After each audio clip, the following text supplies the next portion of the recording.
माझी poultry YouTube चॅनलला like, share आणि सबस्क्राईब करा. इतकंच. नमस्कार. कभी सोचा है कि कैसे एक अकेला इंसान सिर्फ एक आइडिया के दम पर पूरे समाज की सोच को बदल सकता है? आज हम एक ऐसी ही कहानी सुनेंगे, एक नौजवान की कहानी जिसने ठान लिया था कि वो अपने गांव का नजरिया बदल कर रहेगा. तो सवाल यही है ना, कि आखिर एक नया आइडिया, एक नई सोच समाज में बदलाव लाती कैसे है? चलिए इस सवाल का जवाब आज एक कहानी में ढूंढते हैं. तो कहानी है एक युवक की, जिसका था एक नया सपना. और इस कहानी का जो हीरो है उसका नाम है रामू.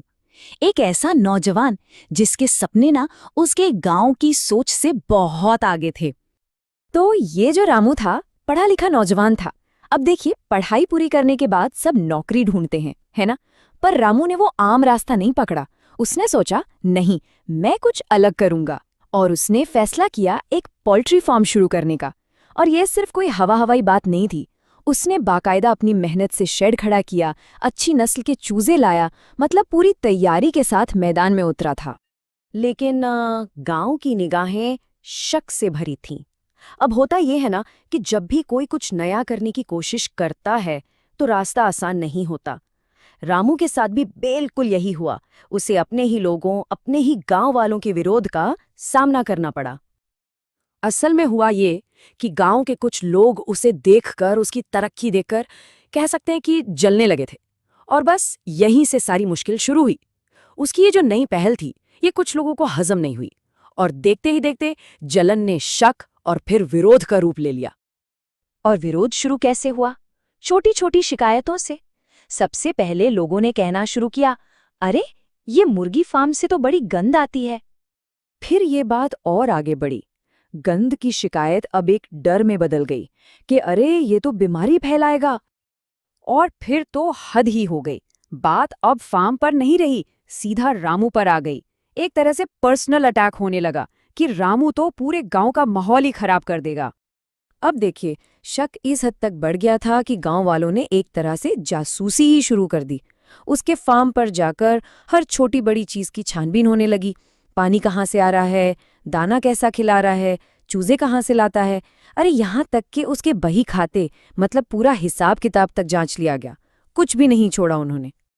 ज्ञान बना सबसे बड़ा हथियार. अब यहाँ पर कहानी एक बहुत ही दिलचस्प मोड़ लेती है. कोई और होता तो शायद निराश हो जाता, हिम्मत हार जाता. पर रामू ने एक बिल्कुल अलग रास्ता चुना. उसने फैसला किया कि वो इस गलतफहमी का जवाब गुस्से से नहीं, बल्कि ज्ञान और तथ्यों से देगा. सोचिए, इतनी आलोचना, इतनी परेशानी, लेकिन उसने हिम्मत नहीं हारी.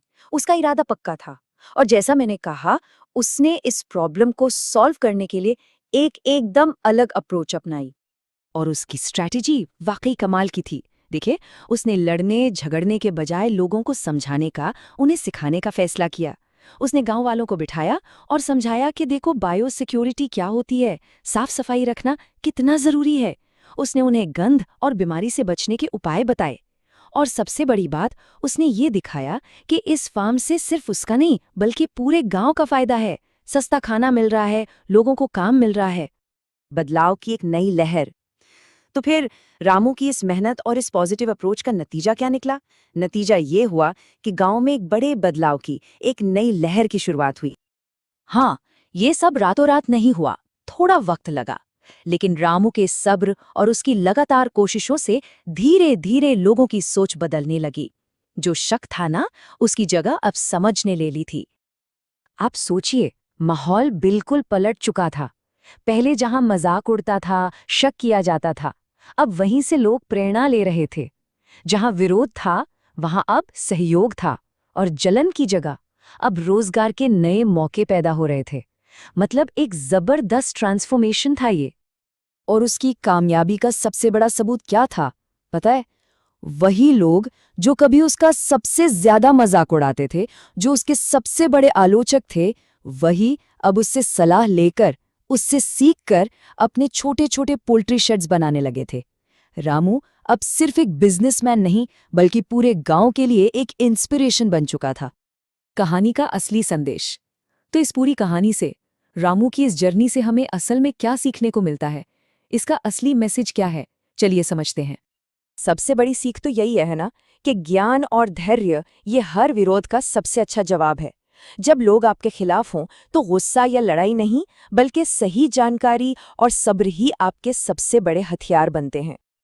तो आखिर में 3 बड़ी बातें जो ये कहानी हमें याद दिलाती हैं। पहली, कि मेहनत का फल मिलता जरूर है, उसकी कीमत हमेशा साबित होती है।